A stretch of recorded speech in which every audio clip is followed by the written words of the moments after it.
Well, thank you so much for your time. Thank you so much for your time. Of course. Thank you. Congratulations on the film. Thank you. Appreciate it. I've been going around the group in the last week, which is hilarious.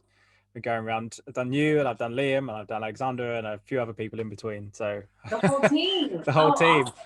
It's a bit strange because normally you do these junkets in like a hotel room, and you do them one after another after another. But in the land of Zoom and lockdowns and things, we have to do it like this. It's weird, but it's also kind of nice. Like I have a hot water bottle on me, so I'm kind of into it. yeah. During the summer we were doing them. We will, as long as we were smart up here, it didn't really matter what we were wearing underneath, so it's all good. Yeah, I really enjoyed the film. And I've enjoyed the series as a whole. And obviously for you, this is slightly different in the sense that you're one of the ones coming back. You're back for another go round. How excited were you when kind of the idea was first pitched to you that Liam was going to be doing a third film? I think I was stunned. More than excited. We're like, excuse me? Because my part in Beyond was so small. And I came onto it after they had finished principal photography. So I didn't meet any other cast. We had like a skeleton crew. I was doing ADR on Liam's iPhone. Like it was just, I was like, it just felt so, I guess, insignificant, like my role, insignificant. And then for him to kind of email me, I guess like 8 months later and be like, hey, I have a script. Let's grab a cup of coffee. And by the way, it's all about you. It's one of the highest compliments an actor can receive. But I was really thrown off and I was like, are you sure? Do you really want to do this?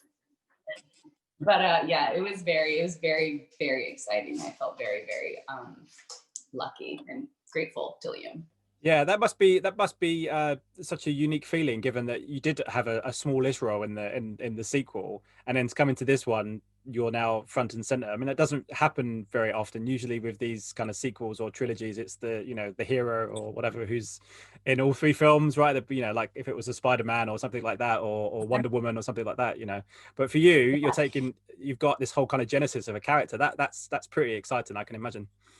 Yeah, and you're right. That doesn't really happen either, which I think is really cool and kind of a testament to just how Liam works. Like I love that he took this story and this franchise and was able to bring us like such three unique stories from this world, and to keep kind of like expanding and broadening on it. I admire him for it. I think it's pretty creative.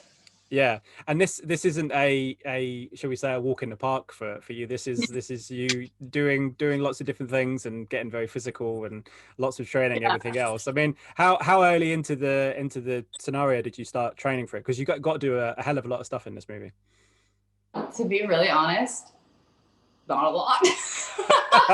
we didn't have time. This is what's so funny about this movie too, and just my entire experience with this movie is it's just kind of like, I guess just all the pieces kind of fall together, like even my participation in Beyond, I got a call.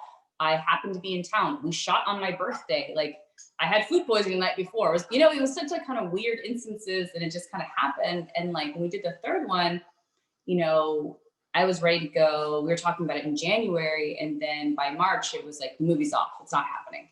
And then by May, I get a call like it's happening and we leave in 2 weeks. And I was like, wait, sorry. So when I got there, I had about 2 weeks of like training and rehearsals and anything we could kind of manage, because I think we didn't think the film was going to happen, and then it did. And even Johnny's part in it, I believe Leon was supposed to be played by another actor that dropped out 10 days before. So Johnny got shipped over 10 days prior, and we've all just kind of got thrown into the deep end. But on my last show, it was I was on the 100, and it was a very sci-fi post-apocalyptic adventure show.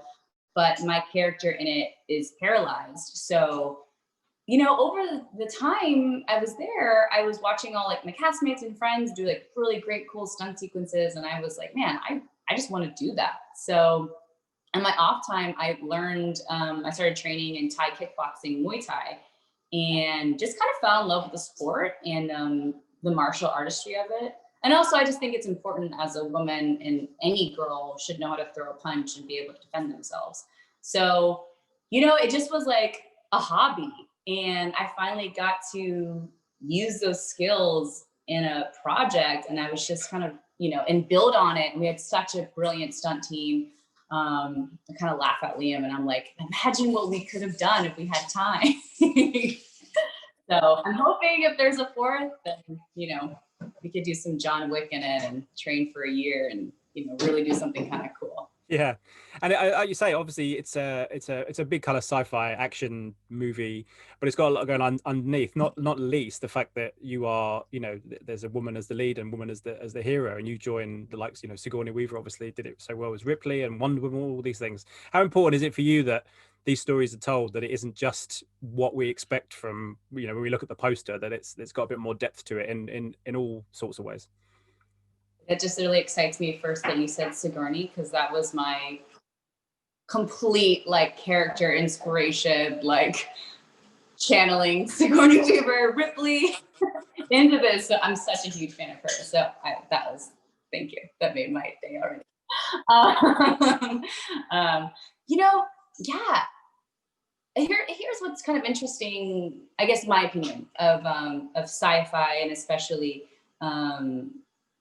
female representation in film. When I first started out acting about a decade, almost 12 years ago, I kind of was always getting mean girl roles, or the girlfriend, or the one night stand, and they didn't have a lot of substance. And I would, as bad as it sounds, I would find myself on set and I'd be bored.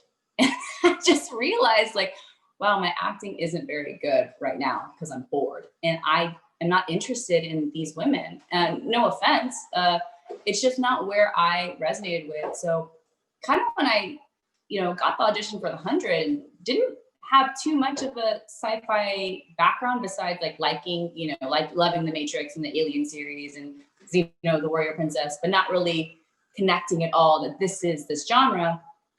I was like, oh gosh, yes, thank you. A role that has substance, a woman that is, or a girl at the time, a young girl at the time, who is super smart and capable and, has a purpose and a mission. And I really resonated with that. And I've just found that, more times than not, sci-fi, the genre, has allowed women to step in these roles that aren't dictated by society's pressures and aren't, I guess, propelled by the way we look, as sad as that sounds. You know what I mean? It's my part in this movie isn't based on whether another character likes me or is sexually attracted to me. My part in this movie is because I have a mission and we have to save the world, and we don't have time for that. so, which is all are valid stories, of course, but I guess what interests me as an artist is playing those characters that get to do cool shit. So that's why I like it. Yeah, there's no harm in that, is there? That's if you enjoy your job, what harm is there? That's yeah. But I just think it's funny, sci-fi. It's Sigourney and Ripley. She just gets to do cool shit the whole movie, and I want to do that. That's it. Absolutely. Well, I enjoyed the film. It's a shame that this might be the last one, but you never know with these things. You never know if it might come back up. Yeah, you wouldn't tell me anyway, I'm sure. Thank you so much for your time. Absolute pleasure talking to you, and stay safe. Thank you. Happy holidays. Take care. Bye-bye. Ladies and gentlemen, you're watching Hey You Guys. Hey You Guys, huh? Hey, you guys. Is that from the Goonies? It is indeed, yes. Nice.